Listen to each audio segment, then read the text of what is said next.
आज की क्लास में मैं आपको बताऊंगी, अगर आप बिल्कुल बिगनर है, आपको नहीं पता है कि मुझे इंग्लिश लिखनी नहीं आ रही है, इंग्लिश को बिल्कुल भी पढ़ना नहीं आ रहा है, तो मैं कहाँ से शुरुआत करूँ, कैसे मैं इंग्लिश को पढ़ूँ, तो कौन सी एक सीढ़ी है जिसको मैं पकड़कर आगे तक बढ़ सकूं। जैसे कि अगर आप ग्रामर पढ़ेंगे, एकदम जाके ग्रामर पढ़ते हैं, एकदम जाके कोई इंग्लिश का सेंटेंस है, बिल्कुल छोटा सा सेंटेंस है, उसको रीड करते हैं या फिर उसको खुद से बनाते हैं, तो नहीं बनेगा, वो आपको नहीं आएगा।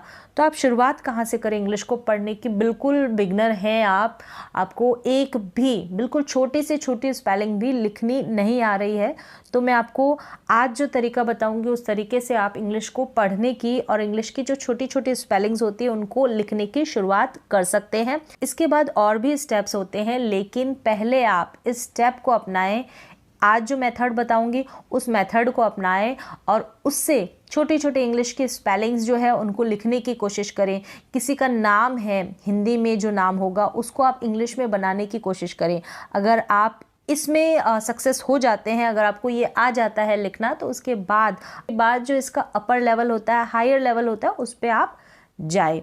तो आप ध्यान से देखें और सीखें।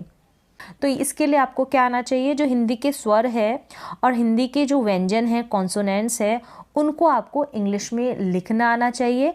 लिखने के बाद एक एक स्पेलिंग ले और उनको आपको बनाना आना चाहिए। तो सबसे पहले मैं आपको यहाँ पर बता दूँ, हर एक स्वर को इंग्लिश में कैसे लिखते हैं, या फिर दूसरे शब्दों में आप कह सकते हैं हर एक स्वर की क्या स्पेलिंग होती है। आपको पता होगा इन स्वरों का जो यूज़ है हम किस में करते हैं। कोई भी नाम लिखते हैं तो उस नाम में जो भी मात्राएं आती है वो मात्राएं लगाने में इन स्वरों का यूज़ किया जाता है। सिर्फ स्वर होगा तो वहाँ पर भी अगर अ से कोई नाम शुरू, तो अ के लिए हम उसकी स्पेलिंग भी लिखेंगे, कोई मात्रा नहीं होगी। जैसे कि आम होता है तो वहाँ पर आ रहा है, तो यहाँ पर मात्रा नहीं है आ की, आ भी तो आ रहा है ना खुद से, तो वो आ भी हम लिखेंगे इस तरीके से। यहाँ पर सबसे पहला जो स्वर है अ है। अ के लिए हम इंग्लिश का लेटर ए लिखते हैं, ए लिखेंगे।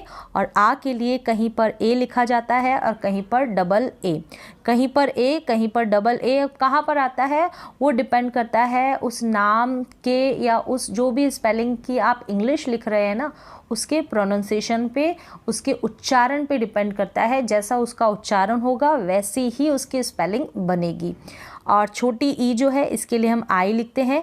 ये आ की मात्रा दी है, यहाँ पर मैंने मात्रा भी मेंशन की है, और ये छोटी ई की मात्रा है। इस तरीके से कोई भी नाम होगा, छोटी ई की मात्रा के लिए आप आई लिखेंगे, बड़ी ई की मात्रा के लिए डबल ई, कहीं पर वाई और कहीं पर आई लगेगा।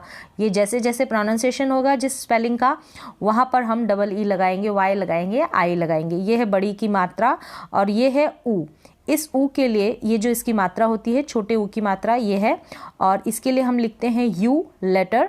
फिर ये है बड़ा ऊ, इसके लिए हम डबल ओ और कहीं पर यू का भी यूज़ होता है, और ये है इसकी मात्रा। नेक्स्ट है यहाँ पर ए है। ए के लिए ये है ए की मात्रा, ए के लिए हम ई लिखते हैं, और फिर ए के लिए हम ए आई लिखते हैं। ए के लिए ए आई और ये है इसकी मात्रा। इसको आई भी प्रोनाउंस करते हैं हिंदी में। और ये है ओ, ओ के लिए हम ओ लिखेंगे और ये है ओ की मात्रा। ये है औ, और कहीं पर इसको औ करके भी प्रोनाउंस करते हैं। तो दोनों तरीके से अगर औ बोलेंगे या औ बोलें, ये इसकी स्पेलिंग होगी। इसके लिए लेटर है ए यू और ओ यू, कहीं पर ए यू लिखा जाएगा और कहीं पर ओ यू। ये डिपेंड करेगा प्रोनाउंसिएशन पे। जितने भी हम नाम लिखते हैं या कोई भी स्पेलिंग होती है, उसको कैसे हम प्रोनाउंस कर रहे हैं उसके अकॉर्डिंग ही उसकी स्पेलिंग बनेगी। तो यहाँ पर ये जो है मैं बता रही हूँ आपको तरीका, हिंदी के नाम लिखते लिखते आप इंग्लिश के स्पेलिंग्स को भी इजीली पढ़ पाएंगे, एक आपको आइडिया लग जाएगा। और इसके बाद आप नेक्स्ट स्टेप पे बाद में जाएं। पहले आपको ये स्पेलिंग्स बनानी आनी चाहिए। उसके बाद आपको इंग्लिश लिखने में, और कोई भी इंग्लिश के स्पेलिंग्स लिखते हैं तो ज़्यादा प्रॉब्लम नहीं होगी। अगर आप इस तरीके को अपनाते हैं तो ये काफ़ी हद तक आपकी हेल्प करेगा। अब है अंग। क्या है अंग? तो और अंग दोनों तरीके से इसको प्रोनाउंस करते हैं। तो कहीं पर ए एम आएगा, जैसे नाम होगा, जैसे कि अंबर होगा तो वहाँ पर ए एम लगेगा, और कहीं पर अन के रूप में भी इसका प्रोनाउंसिएशन होगा तो वहाँ पर ए एन लगाएंगे। तो वो नाम जैसा होगा उसके अकॉर्डिंग आप स्पेलिंग उसकी बनाएंगे। और अह जो दो बिंदी के रूप में होता है, इसको हम ए एच प्रोनाउंस, इसकी जो स्पेलिंग होगी ए एच होगी, अह, इस तरीके से। तो ये सारा कुछ आपको पता होना चाहिए कि स्वरों को इंग्लिश में कैसे लिखते हैं, कैसे हम उनको प्रोनाउंस करते हैं, क्योंकि प्रोनाउंसिएशन के अकॉर्डिंग इनकी स्पेलिंग्स है। यानी ई है तो ई किस लिए है, ए के प्रोनाउंसिएशन के लिए, ए के प्रोनाउंसिएशन के लिए ए आई। तो ये आपको सबसे पहले ये सारी चीज़ आपको आनी चाहिए। इसके बाद चलते हैं हम कॉन्सोनेंट्स के ऊपर, और उनको इंग्लिश में कैसे लिखा जाता है वो भी आप सीखें। और एक दो बार इसमें याद कुछ नहीं करना है, एक दो बार आप प्रैक्टिस कर लेंगे तो आपको ये सब आ जाएगा। जैसे कि यहाँ पर क है, क के लिए हम के लिखेंगे, ख के लिए हम के एच लिखेंगे। तो यहाँ पर मैं सबसे पहले आपको बता दूं, क के नीचे ये जो छोटी लाइन है इसको हम हलंत कहते हैं हिंदी में। इसका मतलब ये जो क है, ये ख है, ये जितने भी लेटर्स मैंने यहाँ पर हिंदी में जो लिखे हैं ये क्या है, सारे के सारे अक्षर क्या है, ये आधे हैं। इनको पूरा बनाने के लिए इनके साथ हमको क्या होता है, अ इंक्लूड करना पड़ता है। या दूसरे शब्दों में आप कह सकते हैं कि क को अगर हम क बोल रहे हैं तो इसका मतलब इसके साथ अ है ऐड। अगर हम आधा क बोलेंगे तो आप आधा क प्रोनाउंस करके देखें, आधा क करेंगे तो अ का साउंड नहीं आएगा, बिल्कुल आधा ही आएगा क का साउंड। क मैं बोल रही हूँ तो ये पूरा आ रहा है, आप आधा खुद से प्रोनाउंस करें और देखें। यानी कि जितने भी हिंदी के अक्षर दिख रहे हैं आधे हैं, पूरे करने के लिए यानी इनको पूरा बनाने के लिए हमको क्या चाहिए, अ साथ में चाहिए। अगर अ ऐड होगा तब ये पूरे बन जाएंगे। तो ये आपको बेसिक से जानकारी होनी चाहिए। अब जैसे ये है क के लिए के लिखेंगे, फिर यहाँ पर ख है, ख के लिए हम के एच, फिर ग के लिए जी लिखा जाएगा, और घ के लिए आप प्रोनाउंस कर रहे हैं घ को प्रोनाउंस कर रहे हैं तो पहले ग का साउंड आ रहा है और फिर ह का साउंड आ रहा है यानी जी एच। तो इसी तरीके से जैसा हर एक लेटर को आप प्रोनाउंस कर रहे हैं वैसी ही स्पेलिंग उसकी बन रही है। जैसे यहाँ पर च है, च के लिए सी एच है, छ के लिए सी डबल एच, क्या है, सी डबल एच, छ के लिए सी डबल एच। यानी सबसे पहले तो च का साउंड आ रहा है इस छ में और फिर ह का साउंड आ रहा है। तो इस तरीके से आप समझ के इनकी प्रैक्टिस कर लें। प्रैक्टिस ज़्यादा करने की ज़रूरत नहीं है, एक दो बार आप समझ के कर लेंगे तो ये आपको याद हो जाएंगे। आप कोई भी स्पेलिंग को बनाते वक्त इनको नहीं भूलेंगे। फिर ज के लिए जे, और झ के लिए जे एच है। झ को हम बोल रहे हैं तो झ, पहले तो ज का साउंड आ रहा है तो जे आया और फिर ह का साउंड आ रहा है तो फिर एच लगाया हमने, झ। इस तरीके से फिर ट आ रहा है, ट के लिए टी, और ठ में क्या हो रहा है, पहले तो ट का साउंड आ रहा है तो टी लिखा, फिर ठ ह का साउंड आ रहा है। अगर आप खुद से प्रोनाउंस करके देखेंगे तो आपको करेक्ट समझ में आएगा। फिर हमने एच लिखा, फिर ड के लिए डी, ढ के लिए डी एच, ढ के लिए डी एच। तो इनको प्रोनाउंस करें, ये ण के लिए एन लिखा, त के लिए टी, थ के लिए टी एच, थ। अब थ बोला ना आपने, थ तो थोड़ा सा त का साउंड या त का साउंड आ रहा है तो टी लिखा, और फिर ह का साउंड आ रहा है तो अच लिखा। ह का साउंड आ रहा है इसलिए हमने एच लिखा तो बन गया थ, टी एच। फिर द में डी लिखा, फिर ध में डी एच लिखा, फिर न के लिए एन लिखा। फ के लिए आप पी लेटर लिखेंगे, फिर फ के लिए कहीं पर पी एच और कहीं पर एफ लिखेंगे। तो ये तो प्रोनाउंसिएशन के ऊपर डिपेंड करता है। ब के लिए बी, और भ के लिए बी एच। म के लिए लेटर आएगा एम। य के लिए इंग्लिश का लेटर वाई है।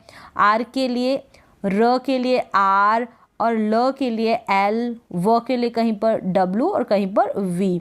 प्रोनाउंसिएशन के अकॉर्डिंग श के लिए एस एच, फिर इस श के लिए एस एच आएगा, और ये स लिखेंगे ना, इस स में एस आएगा, इस स में एस आएगा। तो इस श की जब भी स्पेलिंग लिखे तो श बोले तब आपके मुंह से करेक्ट स्पेलिंग एस एच ही निकलेगी। अगर स बोलेंगे तो एस लिखें। और ह के लिए एच, इस श के लिए इसको जो प्रोनाउंस कर रहे हैं आप देखेंगे कि आधा क आप प्रोनाउंस करेंगे। इसको सही तरीके से आप खुद से प्रोनाउंस करके देखें, कोशिश करेंगे तो आधा क और एस एच ये इसका साउंड निकल रहा है, क्ष क्ष इस तरीके से। और य के लिए जी वाई, य के लिए जी वाई। तो यहाँ पर मैंने आपको जितने भी कॉन्सोनेंट्स हैं उनको इंग्लिश में कैसे लिखा जाता है वो मैंने बताया। सारे लेटर्स क्या है, आधे हैं। जैसे कि मैंने बताया इन लेटर्स को पूरा करने के लिए हमको क्या इंक्लूड करना पड़ता है, ये वाला अ इंक्लूड करना पड़ता है हर एक कॉन्सोनेंट के साथ। हिंदी के जो लेटर्स है, हिंदी के जो अक्षर है क ख, इन सब के साथ क्या है, अ इंक्लूड है। और अ को हम इंग्लिश में ए लिखते हैं, क्या लिखते हैं, ए। तो इसलिए अगर हम इनको पूरा बनाएंगे तो हर एक क के साथ ए इंक्लूड हो जाएगा, ख के साथ यानी जो के एच है ना इसके साथ ए इंक्लूड हो जाएगा। ये के है, अकेला के है, आधा है। पूरा करने के लिए हमने क्या किया, पूरा साउंड निकालेंगे मुंह से, क तब हम ए इंक्लूड करेंगे, ए लिखेंगे इसके साथ। तो इन सारे लेटर्स के साथ अगर आप ए लिख देंगे तो ये क्या हो जाएंगे, पूरे हो जाएंगे, क्योंकि ए किसके लिए है, अ के लिए है, इसलिए। तो यहाँ तक आपको क्लियर हो गया।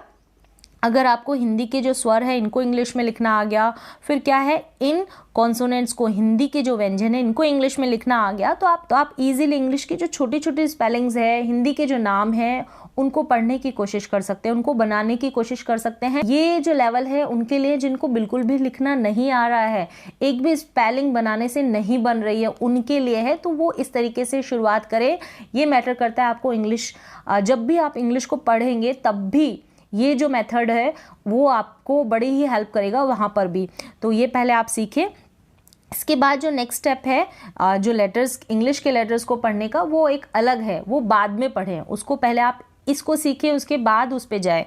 इसके बाद आपको जो हिंदी की बारखड़ी है, जैसे क, का, की, इसको इंग्लिश में लिखना आना चाहिए, इसको इंग्लिश में लिखना आना चाहिए। अगर आपको स्वर और व्यंजन को इंग्लिश में लिखना आ गया तो आप हिंदी की जो बारखड़ी है उसको इंग्लिश में बना पाएंगे। कैसे बना पाएंगे, जैसे कि ये क क्या है, क के लिए मैंने बताया था के यहाँ पर ऊपर। अब इसको पूरा बनाने के लिए हम ए इंक्लूड करेंगे, पूरा बनाएंगे ना। अगर सिर्फ के रखेंगे तो इसका मतलब तो ये आधा है, क्या है, आधा है। तो यहाँ पर हमने ए इंक्लूड कर दिया तो क बन गया। फिर का के लिए कहीं पर ए और कहीं पर डबल ए मैंने बताया आपको। तो काफ़ी सारी स्पेलिंग्स जो होती है, नाम होते हैं, उनके प्रोनाउंसिएशन के ऊपर, उनके उच्चारण के ऊपर डिपेंड होती है। जैसा नाम होगा, जैसा उसका उच्चारण होगा, जैसा उसका प्रोनाउंसिएशन होगा, वैसे ही हम उसकी स्पेलिंग बनाएंगे, वैसे इंग्लिश के लेटर्स को वहाँ पर लिखेंगे। तो इसलिए क लिखा, फिर आ की मात्रा के लिए डबल ए, फिर यहाँ पर ये जो है की, तो क के लिए तो हमने के लिख दिया। और जितनी भी मात्राएं हैं ना, यहाँ पर मैंने बताया, यहाँ पर ये जो स्वर है तो उनके आगे उन मात्राओं के अकॉर्डिंग आप लेटर्स लिख दें। जैसे कि छोटी ई की मात्रा होगी तो क के साथ आई लगा देंगे तो ये बन जाएगा की। फिर क के साथ डबल ई लगा देंगे तो ये बन जाएगा, क्या बनेगा, की। इस तरीके से क के लिए के और छोटे ऊ की मात्रा के लिए यू, फिर कु, यानी क के लिए के और बड़े ऊ की मात्रा के लिए डबल ओ। ऐसे ही क के लिए के और ए की मात्रा के लिए ई, ए कै के लिए, यानी क के लिए के और ये जो आई की मात्रा ऊपर, इसके लिए ए आई लिखेंगे। फिर को, ये प्रोनाउंसिएशन है। और इसके लिए के लिखा, दोनों में क के लिए तो के लिख देंगे, और ये है ओ की मात्रा तो ओ, औ की मात्रा तो ए यू आ गया। फिर ऐसे ही कंग के लिए तो के ए एन, और मैंने एक और बताया था आपको कम, यानी ए एन भी लगाएंगे और ए एम का प्रोनाउंसिएशन होगा ना तो वहाँ पर के ए एम भी लिखेंगे आप। तो ये जैसे स्पेलिंग्स बनाएंगे वैसे आप सीखते जाएंगे। फिर कह के लिए आ जाएगा, ऐसे ही आप ख की बना लेंगे, ऐसे ही आप आगे ग की बना लेंगे, फिर घ की बना लेंगे, ग तक आप खुद से बना सकते हैं। सेम ऐसे ही बनेगी। ये तो सिर्फ क ख ग, ये स्पेलिंग्स मैंने यहाँ पर आपको मेंशन कर दिए, बता दिए। इस तरीके से आप इनको बनाएं। अगर आप खुद से बनाते हैं, बिगनर हैं, अगर बनाते हैं तो आप सीख जाएंगे। अगर नहीं बनाते, इस चीज़ को यहीं छोड़ देते हैं, तो आपको स्पेलिंग्स कभी लिखनी नहीं आती है, क्योंकि आपने कभी कोशिश ही नहीं की है बनाने की। तो इसके बाद इतना अगर आपको आ गया तो जो नाम है, आपको हिंदी के नाम जो है उनको आपको इजीली इंग्लिश में लिखना आ जाएगा। और इसके बाद जो लेवल है इंग्लिश की बुक्स पढ़ने का, उनके बाद भी कुछ और लेटर्स है, उनको प्रोनाउंसिएशन करने का तरीका है। पहले आप इस तरीके को सीख जाए, उसके बाद उन तरीकों के ऊपर, उन मेथड्स के ऊपर आप जाना। इसके बाद मैं आपको सिखा देती हूँ नाम को कैसे लिखेंगे आप। जैसे कि बिना मात्रा वाले नाम हो गए, सबसे पहले अमन हो गया, तो आप क्या करेंगे, इनको अलग अलग इस तरीके से करके लिखेंगे। फिर अ के लिए हमने कौन सा लेटर लिखा, एक दो बार आप इनको सामने लिख कर बैठ जाएं और देखें। एक दो बार आप देख देख के लिखेंगे, उसके बाद आप क्या करेंगे, बिना देखे ही लिख पाएंगे ईजी तरीके से।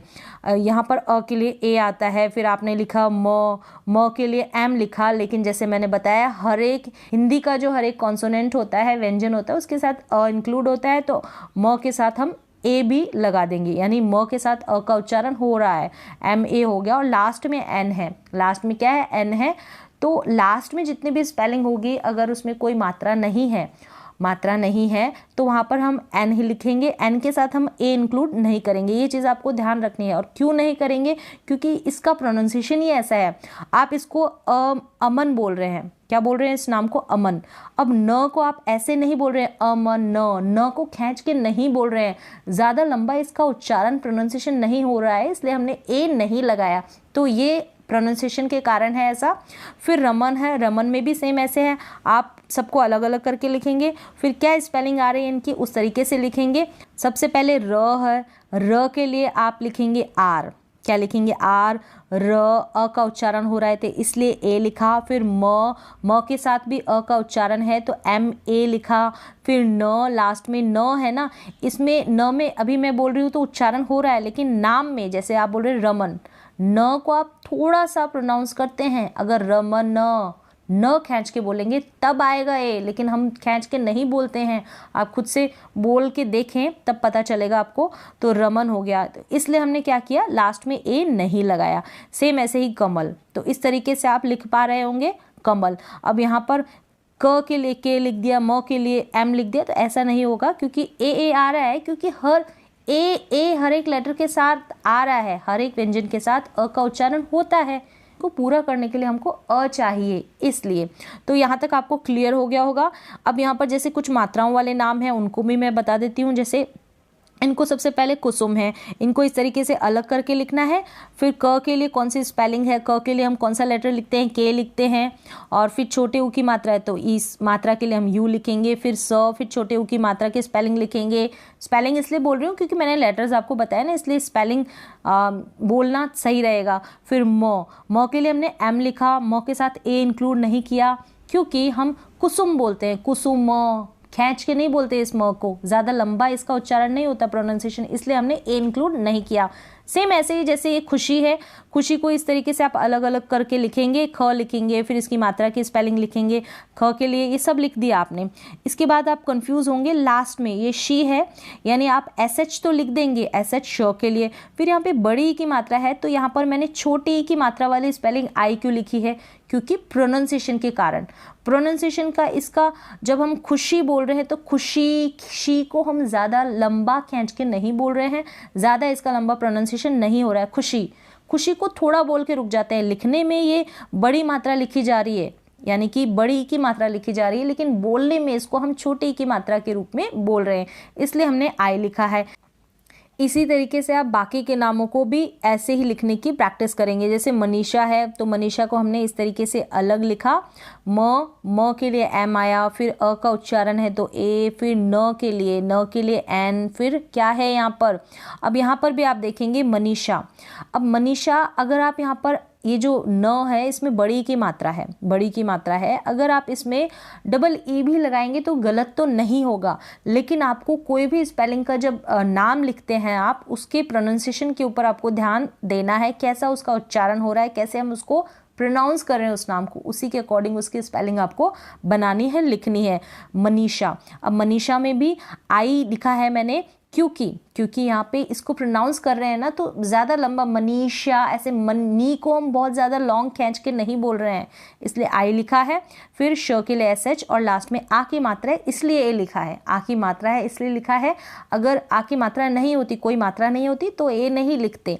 इस तरीके से आपको ध्यान रखना है। लास्ट में कोई भी नाम होगा ना, लास्ट में अगर बड़ी की मात्रा आएगी लेकिन वहाँ पर हम छोटी की मात्रा वाले स्पेलिंग लिखते हैं, कारण है उसके प्रोनाउंसिएशन का, क्योंकि उसका प्रोनाउंसिएशन जो हो रहा है लिखने में वो बड़ी की मात्रा लिखी जा रही है, बोलने में उसको हम छोटी की मात्रा के रूप में प्रोनाउंस कर रहे हैं, इसलिए। सेम ऐसे ही समीर में लिखेंगे। अब समीर है, इसमें मी को हम थोड़ा खींच के बोल रहे हैं इसलिए हमने डबल ई लिखा है, ठीक है, आर को र। और फिर ऐसे ही दीपिका को अलग अलग करके लिखेंगे, दीपिका, क्या लिखेंगे, दीपिका, तो यहाँ पर भी डबल ई लिखा है मैंने, ठीक है। अब यहाँ पर कई लोग आई भी लिख देंगे तो कहने को तो वो गलत नहीं है, शायद जिसने भी नाम लिखा हो वो दीपिका इस तरीके से बोल रहा हो, दीपिका और दीपिका दोनों में डिफरेंस है। दीपिका वाला लिखना चाह रहे हैं दीपिका वाला, तो वो आपके ऊपर डिपेंड है, ठीक है। तो अगर बड़ा प्रोनाउंसिएशन है उसका, जैसे दीपिका और दीपिका दोनों की स्पेलिंग अलग बनेगी प्रोनाउंसिएशन के अकॉर्डिंग, डी आई लिख देंगे, ठीक है, और दीपिका में डबल ई लिख देंगे, दीपिका में आई लिख देंगे, तो वो आपके ऊपर डिपेंड है। तो जैसा नाम का प्रोनाउंसिएशन होगा और जैसी नाम की स्पेलिंग प्रचलन में होगी उसी के अकॉर्डिंग हम उसकी स्पेलिंग बनाते हैं, और बाकी आप लिखेंगे तो कोई भी गलत नहीं होगी। मतलब आप कहीं पर डबल ई भी लिख देते हैं, कहीं पर आई भी लिख देते हैं, गलत नहीं मानी जाएगी। फिर ये है दीपशिखा। अब ऐसे कुछ नाम आएंगे वहाँ पर आपको परेशानी होगी, जैसे दीपशिखा है, 2 नामों को जोड़कर बना है ना, इसको अब क्या करेंगे आप अलग कर देंगे। पहले बोल रहे हैं दीप और फिर शिखा, इस तरीके के नाम होंगे ना जिनके 2 टुकड़े किए जा सकते हैं, 3 टुकड़े किए जा सकते हैं, यानी उनको 3 पार्ट्स में हम बांट सकते हैं, 2 पार्ट्स में हम बांट सकते हैं, ऐसे भी कुछ नाम होंगे। पहले दीप फिर शिखा, इस तरीके से आप इनकी स्पेलिंग लिखेंगे। अब क्या करेंगे, यहाँ पर पहले दीप की स्पेलिंग लिखिए और फिर शिखा की, इस तरीके से आप लिखें। तो यहाँ पर क्या करेंगे आप, DEEP, दीप लिख दिया, ठीक है। ये तो आपको बनानी तो आ गई होगी। द के लिए क्या लिखेंगे, डी लिखेंगे, और ये जो बड़ी की मात्रा है डबल ई आ रहा है, तो ये जैसे आप जो मैंने ऊपर टेबल बताई उसको देखेंगे, 1-2 बार लिखेंगे, प्रैक्टिस करेंगे तो ये आपको याद हो जाएगा। इस तरीके से बड़ी स्पेलिंग्स होंगी, बड़े नाम होंगे, उनके पार्ट्स किए जा सकते हैं, उनके पार्ट करें, उनके टुकड़े करें और उसके बाद उनके स्पेलिंग्स बनाएं या फिर पढ़ने की कोशिश करें। अगर आप पढ़ना सीख रहे हैं तो इस तरीके से पढ़ने की कोशिश करें, लिखना सीख रहे हैं तो इस तरीके से लिखने की कोशिश करें। फिर जैसे कुछ नाम होंगे, जैसे ये हिंदी है, हिंदी में भी कन्फ्यूज़न होता है। जैसे यहाँ तक तो ठीक है, इस बिंदी के लिए हमने एन लिख दिया है, ठीक है, बिंदी के लिए एन आएगा और ह के लिए एच आएगा और छोटी की मात्रा है तो आई आ गया और द के लिए डी आ गया। अब लास्ट में बड़ी की मात्रा है तो हमने डबल ई क्यों नहीं लगाया, क्योंकि इसका प्रोनाउंसिएशन है ऐसा, हिंदी नहीं है, हिंदी। दी को हम खींच नहीं रहे हैं, ज़्यादा लॉन्ग प्रोनाउंस नहीं कर रहे हैं, इसलिए हिंदी। दी को जो प्रोनाउंस कर रहे हैं हम छोटा कर रहे हैं, छोटी ई के रूप में कर रहे हैं, लिखा ये बड़ी ई के रूप में जा रहा है, तो जैसा प्रोनाउंसिएशन है ना उसी के अकॉर्डिंग इसकी स्पेलिंग बनी है, आई लिखा है। तो ये आपको ध्यान रखना है। तो अगर आप बिल्कुल बिगनर हैं तो इस तरीके से आप शुरुआत करें तो आपको बहुत आसान होगा, बहुत इजी पड़ेगा इंग्लिश को पढ़ने में और लिखने में। इसी तरीके से आप सीख जाएंगे इंग्लिश को पढ़ना और लिखना। तो आज के लिए बस इतना ही, मिलते हैं एक और नए एजुकेशनल वीडियो के साथ, तब तक के लिए थैंक यू सो मच।